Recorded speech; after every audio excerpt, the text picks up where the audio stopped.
છીએ. હું તો બોલો અવાજ વધારે જોઈએ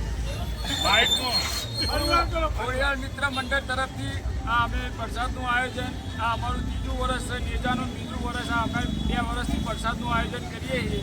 300થી 350 કિલો અંદાજે અમે પ્રસાદ આ મહાપ્રસાદ વસ્તીને અમે આપીએ છીએ. અને આવો કેમ્પ રામાભિરમને વર્ષો વર્ષ કરાવો એવી અમારી દરેકની મનોકામના છે. બોલો રામા.